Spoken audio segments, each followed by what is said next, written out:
Centre पहुंचे और उसके बाद वहां पर उन्होंने संबोधित भी किया, क्योंकि जिस तरह से चंद्रयान-3 जिस तरह से लैंड हुआ और ऐतिहासिक ये जो घटना पूरी घटी, तो कहीं ना कहीं एक कीर्तिमान रचता हुआ भारत नजर आया पूरी दुनिया में। भारत का परचम इस वक्त सबसे ज्यादा बुलंद है और प्रधानमंत्री नरेंद्र मोदी इसीलिए सबसे पहले अपनी विदेश यात्रा से जब लौटे तो सीधे बेंगलुरु गए और उसके बाद अब ये नई दिल्ली की तस्वीर हम आपको दिखा रहे हैं जब प्रधानमंत्री नरेंद्र मोदी यहाँ पर पहुंच चुके हैं। काफी सफल दौरा प्रधानमंत्री नरेंद्र मोदी का रहा है, तमाम बड़ी बातें उसमें से निकलकर सामने भी आई हैं। और आपको बता दें कि जिस तरह से हमने देखा कि साउथ अफ्रीका का जो दौरा था, जहां पर ब्रिक्स सम्मेलन में उन्होंने हिस्सा लिया और उसके बाद फिर जब वो यात्रा पर ग्रीस पहुंचे तो वहां पर भी काफी उनका स्वागत किया गया और तमाम जो लोग थे उनसे भी उन्होंने वहां पर मुलाकात की और काफी सफल दौरा रहा। तमाम बड़ी बातें इस दौरे से निकलकर सामने आई और प्रधानमंत्री ने भी कहा जब वो ग्रीस पहुंचे थे कि मुझे 40 साल बाद ग्रीस की यात्रा करने वाला पहला भारतीय प्रधानमंत्री होने का सम्मान मिला है। और ये सीधी तस्वीरें अब हम आपको दिखा रहे हैं, आप देख सकते हैं किस तरह से उनका स्वागत यहाँ पर किया जा रहा है प्रधानमंत्री नरेंद्र मोदी का। नई दिल्ली की ये सीधी तस्वीरें और बेंगलुरु से प्रधानमंत्री सीधे नई दिल्ली पहुंचे हैं। एक सफल यात्रा इनकी रही है, ये पूरा सफल दौरा, विदेश दौरा जो इनका रहा है, तमाम बड़ी बातें उसमें से निकलकर सामने आई और नई दिल्ली की ये सीधी तस्वीरें हम आपको दिखा रहे हैं। करता हूं, अब मैं भारतीय जनता पार्टी के राष्ट्रीय अध्यक्ष आदरणीय जगत प्रकाश नड्डा जी से निवेदन कर रहा हूं कि उनका अंग वस्त्र के साथ अभिनंदन करें, स्वागत करें। आदरणीय जगत प्रकाश नड्डा जी भारत के प्रधानमंत्री आदरणीय नरेंद्र मोदी जी का अंगवस्त्र के साथ अभिनंदन कर रहे हैं, स्वागत कर रहे हैं। अभिनंदन है भाई, अभिनंदन है, स्वागत है भाई, स्वागत है, स्वागत है भाई, स्वागत है, मोदी जी का स्वागत है। आदरणीय जगत प्रकाश नड्डा जी देश के प्रधानमंत्री आदरणीय नरेंद्र मोदी जी का अंगवस्त्र के साथ अभिनंदन कर रहे हैं, स्वागत कर रहे हैं। अब मैं राष्ट्रीय अध्यक्ष आदरणीय नड्डा जी से निवेदन कर रहा हूं कि 2 शब्द वे कहें। आदरणीय नड्डा जी। स्वागत है भाई, स्वागत है, स्वागत है भाई, स्वागत है, स्वागत है भाई, स्वागत है, स्वागत है भाई, स्वागत है।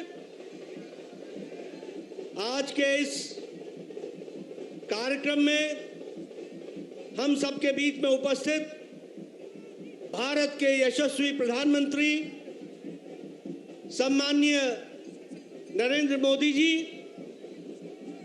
ये हम सबका सौभाग्य है कि आज आप साउथ अफ्रीका और ग्रीस की 4 दिन की यात्रा करके आप भारत वापस आए हैं और आपके अथक प्रयास, आपके द्वारा दिया गया निर्देशन, आपके द्वारा दिया गया मार्गदर्शन ने जिस तरीके से चंद्रयान को एक सफल अभियान के रूप में हम सब लोगों ने देखा है, वो आज देश को गौरवान्वित कर रहा है, गर्व से भर रहा है।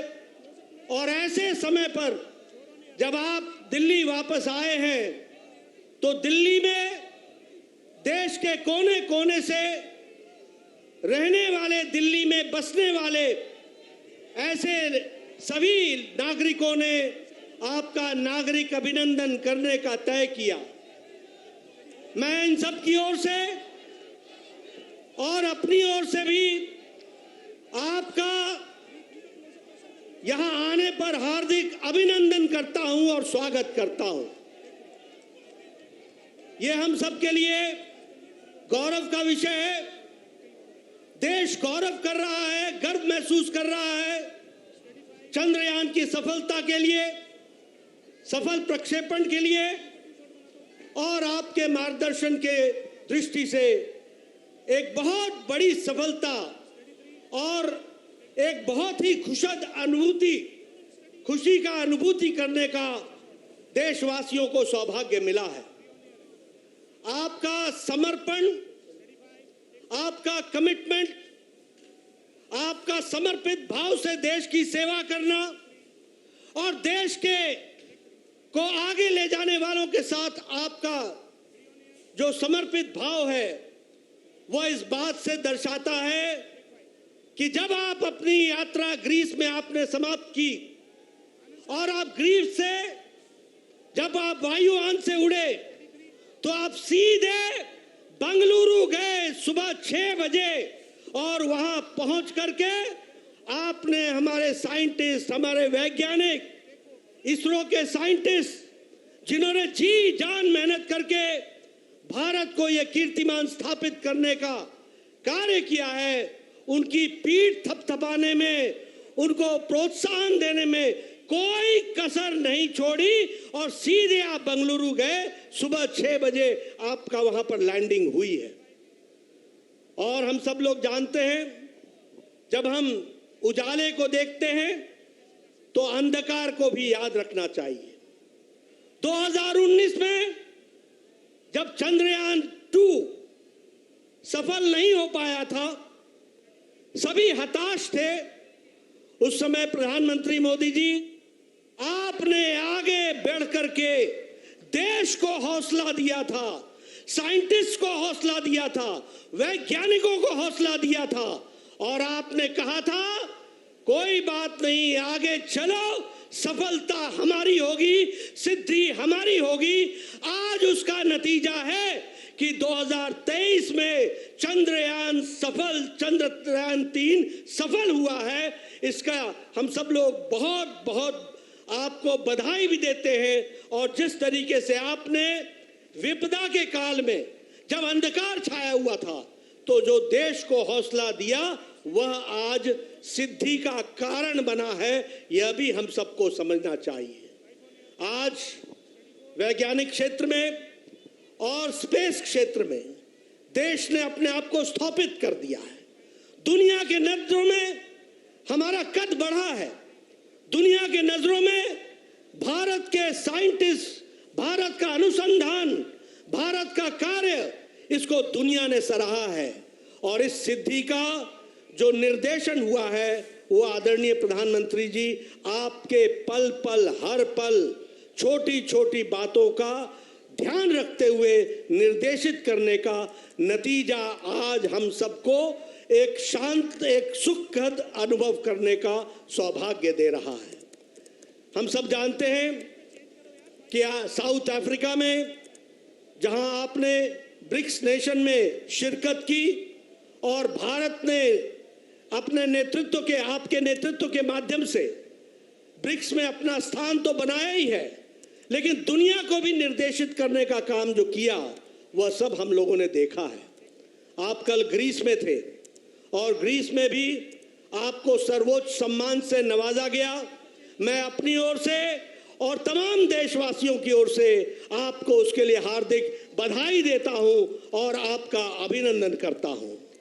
मैं आपके और आदरणीय प्रधानमंत्री जी के बीच में ज्यादा देर न रहता हुआ, हमारे साथी देश के कोने कोने से आए हुए लोग जो यहाँ पर अपने वेशभूषा में आए हैं, वह सब प्रधानमंत्री जी को सुनने के लिए आतुर हैं। वो काफी पहले से यहाँ आ गए थे। मैं आपके और प्रधानमंत्री जी के बीच में ज्यादा समय न रहता हुआ मैं प्रधानमंत्री जी से निवेदन करूंगा कि वह हम सब का मार्गदर्शन करें और हम विश्वास दिलाते हैं कि हम आपके बताए रास्ते पर अवश्य चलेंगे और देश को सिद्धि की ओर ले जाएंगे। बहुत आदरणीय प्रधानमंत्री,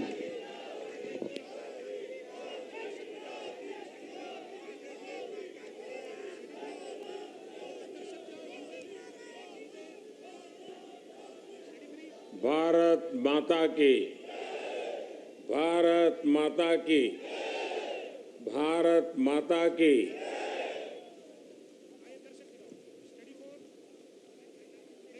आज प्रातः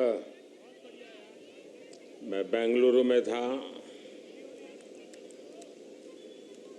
सुबह बहुत जल्दी पहुंचा था।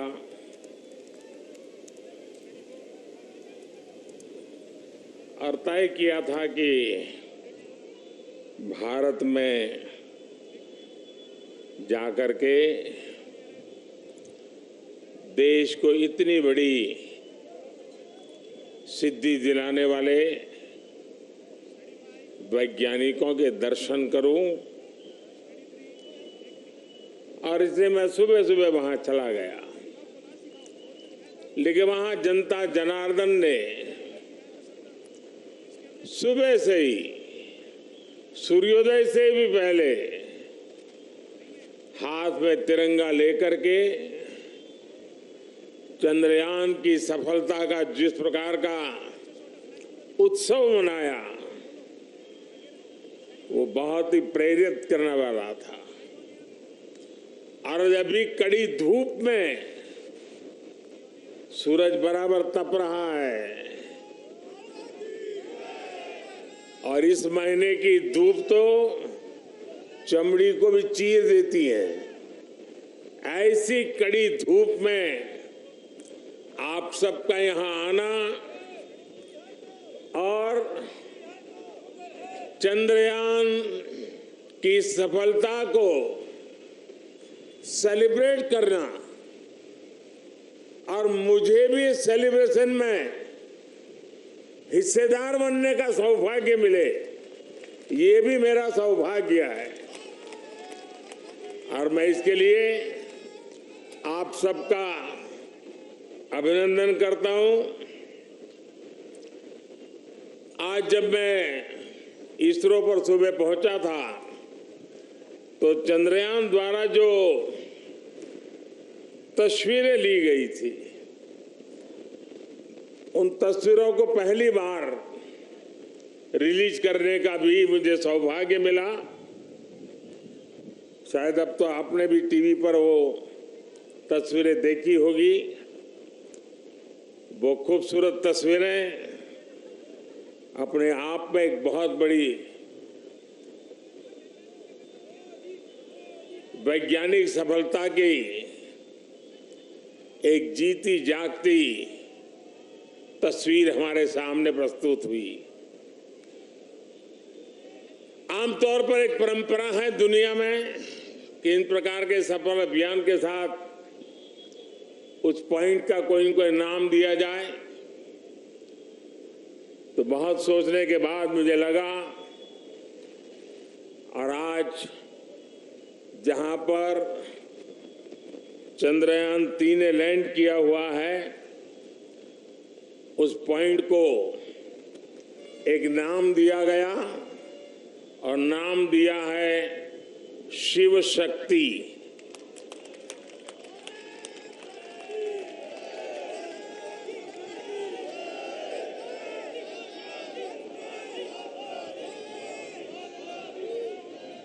और जब शिव की बात होती है तो शुभम होता है, और शक्ति की बात होती है तो मेरे देश की नारी शक्ति की बात होती है।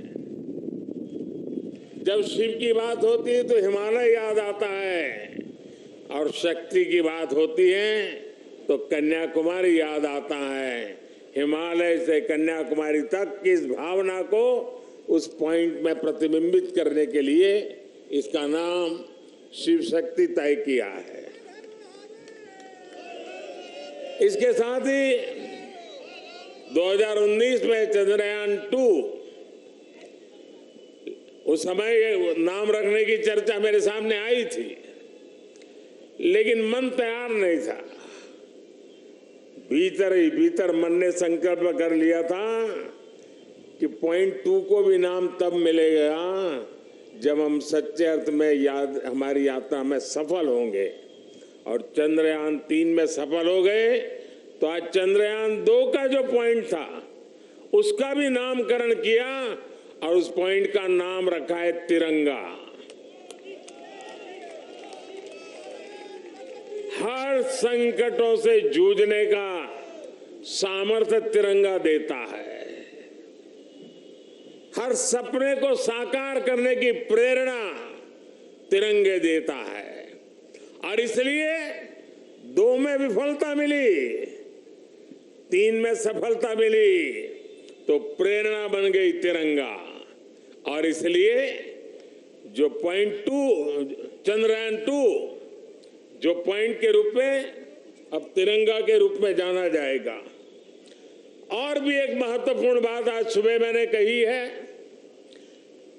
23 अगस्त भारत की वैज्ञानिक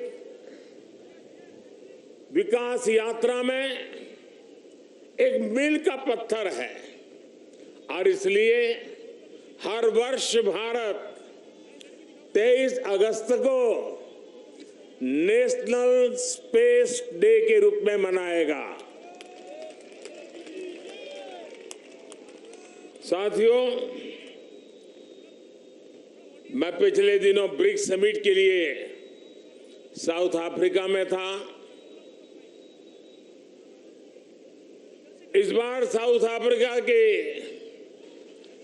ब्रिक्स समिट के साथ साथ पूरे अफ्रीका को भी वहां निमंत्रित किया गया था और ब्रिक्स समिट में मैंने देखा शायद ही दुनिया का कोई व्यक्ति हो जिसने चंद्रयान की बात न की हो, बधाई न दी हो।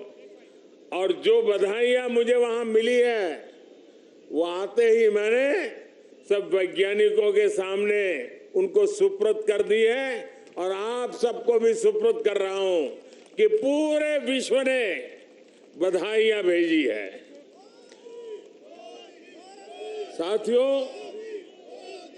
हर कोई ये जानने का प्रयास करता था चंद्रयान की यात्रा के संबंध में, ये कालजयी उपलब्धि के संबंध में और नया भारत, नए सपने, नए संकल्प और नई सिद्धि एक के बाद एक दुनिया के अंदर एक नया प्रभाव अपना भारत के तिरंगे का सामर्थ्य अपने सफलताओं के आधार पर, अचीवमेंट्स के आधार पर आज दुनिया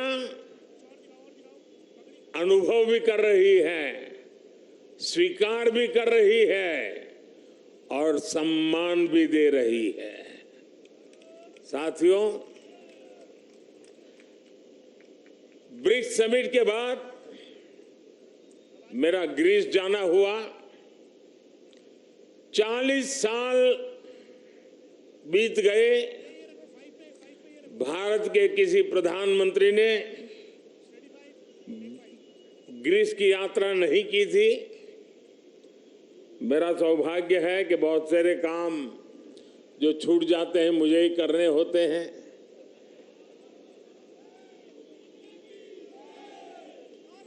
ग्रीस में भी जिस प्रकार से भारत का मान सम्मान, भारत का सामर्थ्य और ग्रीस को लगता है कि भारत और ग्रीस की दोस्ती, ग्रीस एक प्रकार से यूरोप का प्रवेश द्वार बनेगा और भारत और ग्रीस की दोस्ती भारत और यूरोपियन यूनियन के रिश्तों को मजबूती देने का एक बहुत बड़ा माध्यम बनेगा। साथियों, आने वाले दिनों में कुछ दायित्व हमारे भी हैं। वैज्ञानिकों ने हमारा काम किया है, सैटेलाइट हो, चंद्रयान की यात्रा हो, सामान्य मानवी के जीवन में इसका बहुत बड़ा प्रभाव होता है और इसलिए इस बार मेरे देश की युवा शक्ति को विज्ञान के प्रति रुचि बढ़े, टेक्नोलॉजी के प्रति रुचि बढ़े। हमें इस बात को आगे ले जाना है। हम सिर्फ उत्साह, उमंग, नई ऊर्जा, सिर्फ इतने से अटकने वाले लोग नहीं हैं। हम एक सफलता प्राप्त करते हैं तो वहीं पर मजबूत कदम रख के नए उछाल के लिए तैयार हो जाते हैं और इसलिए गुड गवर्नेंस के लिए लास्ट माइल डिलीवरी के लिए, सामान्य मानवीय की जिंदगी में सुधार के लिए ये स्पेस साइंस कैसे काम आ सकता है, ये सैटेलाइट कैसे काम आ सकते हैं, ये हमारी यात्रा कैसे उपयोगी हो सकती है, उसको हमें आगे बढ़ाना है। और इसलिए मैंने सरकार के सभी विभागों को सूचित कर रहा हूं कि वे अपने अपने विभाग में जो जन सामान्य से जुड़े काम है, उन कामों में स्पेस साइंस का, स्पेस टेक्नोलॉजी का, सैटेलाइट के सामर्थ्य का डिलीवरी में कैसे उपयोग करें, क्विक रिस्पांस में कैसे उपयोग करें, ट्रांसपेरेंसी में कैसे उपयोग करें, परफेक्शन में कैसे उपयोग करें, उन सारे बातों की ओर वो अपनी समस्याओं को खोज के निकाले। और मैं देश के नौजवानों को आने वाले दिनों में हैकेथॉन ऑर्गेनाइज करना चाहता हूं। पिछले दिनों कई हैकेथॉन में देश के लाखों विद्यार्थी 30-30, 40-40 घंटे नॉन स्टॉप काम करके बढ़िया बढ़िया आइडिया दिए हैं और उसमें से एक वातावरण पैदा हुआ है। मैं आने वाले दिनों में ऐसे हैकेथॉन की बड़ी श्रृंखला चलाना चाहता हूं ताकि देश का जो यंग माइंड है, यंग टैलेंट है और जो जन सामान्य की मुसीबतें हैं, इसके सॉल्यूशन के लिए ये स्पेस साइंस, सैटेलाइट से टेक्नोलॉजी उसका उपयोग करें, उस दिशा में हम काम करेंगे। इसके साथ साथ हमें नई पीढ़ी को भी विज्ञान की तरफ आकर्षित करना है। 21वीं सदी टेक्नोलॉजी ड्रिवन है और दुनिया में वही देश आगे बढ़ने वाला है जिसकी साइंस और टेक्नोलॉजी में महारत होगी। और इसलिए समय की मांग है कि 2047 में हमारे देश को विकसित भारत बनाने के सपने को पार करने के लिए हमें साइंस और टेक्नोलॉजी की राह पर और अधिक मजबूती से आगे बढ़ना है। हमारी नई पीढ़ी को बचपन से ही साइंटिफिक टेम्पर के साथ आगे बढ़ने के लिए तैयार करना है। और इसलिए ये जो बड़ी सफलता मिली है, ये जो उमंग है, उत्साह है, उसको अब शक्ति में चैनलाइज करना है। और शक्ति में चैनलाइज करने के लिए माईगॉव पर 1 सितंबर से एक क्विज कंपटीशन आरंभ होगी ताकि हमारे नौजवान छोटे छोटे सवाल जवाब देखेंगे तो उनकी धीरे धीरे उसमें रुचि बनेगी। और जो नई एजुकेशन पॉलिसी है उसने साइंस और टेक्नोलॉजी के लिए बहुत भरपूर व्यवस्था करके रखी हुई है। हमारी नई शिक्षा नीति इसको बहुत अधिक बल देने वाली शिक्षा नीति है और उसमें जाने के लिए एक रास्ता बनेगा हमारा क्विज कंपटीशन। मैं आज यहां से देश के नौजवानों को, मेरे देश के विद्यार्थियों को और हर स्कूल को मैं कहूंगा कि स्कूल का एक कार्यक्रम बने कि ये चंद्रयान से जुड़ी हुई जो क्विज कंपटीशन है उस क्विज कंपटीशन में बढ़ चढ़ करके हिस्सा लें। देश के करोड़ों करोड़ों युवा इसका हिस्सा बने और हम इसको आगे ले जाएं। मैं समझता हूं ये बहुत बड़ा परिणाम देगा। आज मेरे सामने आप सब आए हैं तो और भी एक बात की ओर मैं आपका ध्यान आकर्षित करना चाहता हूं। विश्व की भारत के प्रति एक बहुत जिज्ञासा बढ़ी है, आकर्षण बढ़ा है, विश्वास बढ़ा है। लेकिन इन सब के बावजूद भी कुछ मौके होते हैं जब उसे इन चीजों की अनुभूति होनी चाहिए। हम सब के सामने तत्काल एक अवसर आने वाला है और खास करके दिल्ली वासियों के लिए अवसर आने वाला है और वो है G20 समिट। एक प्रकार का विश्व का बहुत बड़ा निर्णायक नेतृत्व ये हमारी दिल्ली की धरती पर होगा, हिंदुस्तान में होगा। पूरा भारत यजमान है, लेकिन मेहमान तो दिल्ली आने वाले हैं। उनको जरा मेरी डॉक्टर की टीम जरा पहुंचे, मेरे साथ जो डॉक्टर हैं जरा देख लें इनको।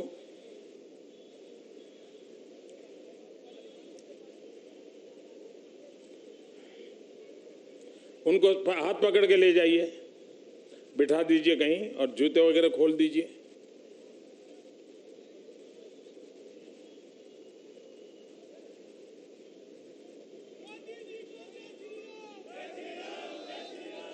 G20 की मेजबानी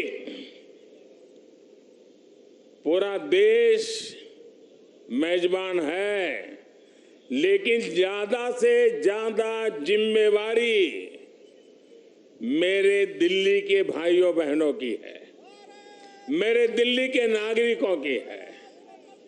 और इसलिए देश की साख पर रत्ती भर भी आंच न आए, ये हमारे दिल्ली को करके दिखाना है। देश की आन बान शान का झंडा ऊंचा करने का सौभाग्य मेरे दिल्ली के भाइयों बहनों के पास है। और इतनी बड़ी मात्रा में विश्व से मेहमान आते हैं तो असुविधा तो होती ही होती है। अपने घर में भी अगर 5-7 मेहमान आ जाए तो घर के लोग मुख्य सोफा पे नहीं बैठते, अगल वाली छोटी सी चेयर पर बैठ जाते हैं, क्योंकि मेहमान को जगह देते हैं। हमारे यहां भी अतिथि देवो भव के हमारे संस्कार है। हमारी तरफ से जितना ज्यादा मान सम्मान स्वागत हम दुनिया को देंगे, वो सम्मान अपना बढ़ाने वाले हैं, हमारा गौरव बढ़ाने वाले हैं, हमारी साख बढ़ाने वाले हैं। और इसलिए सितंबर में 5 तारीख से लेकर के 15 तारीख तक बहुत सारी गतिविधियां यहां रहेगी। मैं दिल्ली वासियों से आने वाले दिनों में जो असुविधा होने वाली है उसकी क्षमा यात्रा आज ही कर लेता हूं और मैं उनसे आग्रह करता हूं, ये मेहमान हम सबके हैं। हमें थोड़ी तकलीफ होगी, थोड़ी असुविधा होगी, ट्रैफिक की सारी व्यवस्थाएं बदल जाएगी, बहुत जगह पे हमें जाने से रोका जाएगा, लेकिन कुछ चीजें आवश्यक होती है। और हम तो जानते हैं, परिवार में अगर शादी भी होती है ना, तो घर के हर लोग कहते हैं अगर नाखून काटते समय थोड़ा सा अगर खून निकल गया हो तो भी लोग अरे भाई संभालो, घर में अवसर है, कुछ चोट नहीं लगनी चाहिए, कुछ बुरा नहीं होना चाहिए। तो ये अपना बड़ा अवसर है। एक परिवार के नाते ये सारे मेहमान हमारे हैं। हम सबके प्रयासों से ये हमारा G20 समिट शानदार हो, रंग बिरंगा हो, हमारा पूरा दिल्ली रंग राग से भरा हुआ हो। ये काम दिल्ली के मेरे नागरिक भाई बहन करके दिखाएंगे, ये मेरा पूरा विश्वास है। मेरे प्यारे भाइयों बहनों, मेरे परिवारजनों, कुछ ही दिन के बाद रक्षाबंधन का पर्व आ रहा है। बहन भाई को राखी बांधती है और हम तो कहते आए हैं चांदा मामा, बचपन से ही पढ़ाया जाता है चांदा मामा। हमें बचपन से सिखाया जाता है धरती माँ, धरती माँ है, चांदा मामा है, मतलब कि हमारी धरती माँ चांदा मामा की बहन है और इस राखी का त्योहार ये धरती माँ ये ल्यूनर को राखी के रूप में भेज करके चंदा मामा के साथ राखी का त्योहार मनाने जा रही है। और इसलिए हम भी ऐसा राखी का शानदार त्योहार मनाएं, ऐसा भाईचारा का, ऐसा बंधुत्व का, ऐसा प्यार का वातावरण बनाएं कि G20 समिट में भी चारों तरफ ये बंधुत्व, ये भाईचारा, ये प्यार, ये हमारी संस्कृति, हमारी परंपरा का दुनिया को परिचय कराएं। मुझे विश्वास है कि आने वाले त्योहार शानदार होंगे और सितंबर महीना हमारे लिए अनेक रूप से विश्व में फिर से एक बार, इस बार वैज्ञानिकों ने चंद्रयान की सफलता से जो झंडा गाड़ा है, हम दिल्ली वासी G20 की मेहमान नवाजी अद्भुत करके उस झंडे को नए ताकत दे देंगे, ऐसा मेरा पूरा विश्वास है। मेरी आप सबको इस इतनी धूप में यहां आकर के इस हमारे वैज्ञानिकों के महोत्सव को सामूहिक रूप से मनाने के लिए, तिरंगे को लहराने के लिए बहुत बहुत बधाई देता हूं, बहुत बहुत शुभकामनाएं देता हूं। मेरे साथ बोलिए भारत माता की, भारत माता की, भारत माता की। बहुत बहुत धन्यवाद।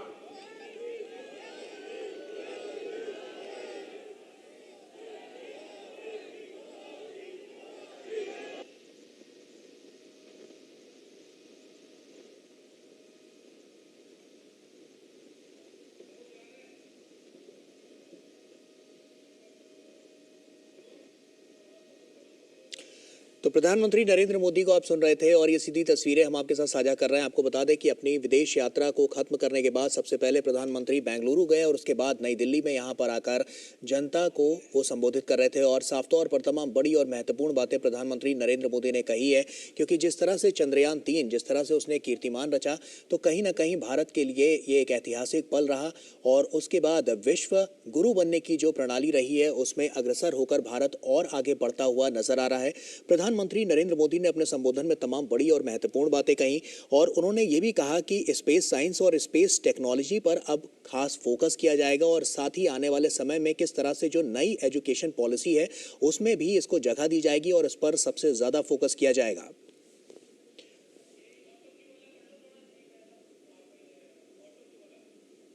तो चंद्रयान 3 वैज्ञानिक सफलता की जीती जागती तस्वीर है, ये प्रधानमंत्री नरेंद्र मोदी ने कहा। और शिव की बात होती है तो शुभम होता है, जब शक्ति की बात होती है तो नारी शक्ति की भी बात होती है। संकटों से जूझने का सामर्थ्य तिरंगा देता है। यह प्रधानमंत्री नरेंद्र मोदी ने जो तमाम बड़ी बातें कही हैं वो हम आपको बता रहे हैं। 23 अगस्त को नेशनल स्पेस डे के रूप में मनाया जाएगा। पूरे विश्व ने चंद्रयान 3 अभियान की सफलता पर बधाइयां भेजी हैं। 40 साल बीत गए, भारत का कोई प्रधानमंत्री ग्रीस नहीं गया। भारत और ग्रीस की दोस्ती यूरोपीय संघ को मजबूती देने का काम करेगी और जन सामान्य से जुड़े कामों में सैटेलाइट तकनीक का प्रयोग बढ़ाना होगा।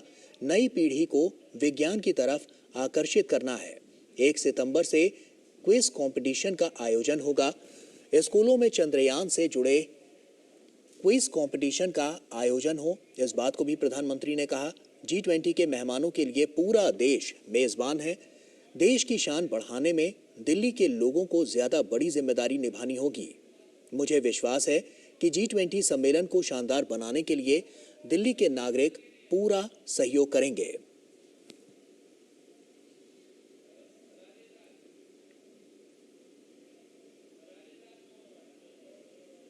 और हमारे सहयोगी राजेश राज हमारे साथ फोन लाइन पर जुड़ चुके हैं। राजेश का रुख करते हैं। राजेश, प्रधानमंत्री ने जो साफ तौर पर जो बातें कही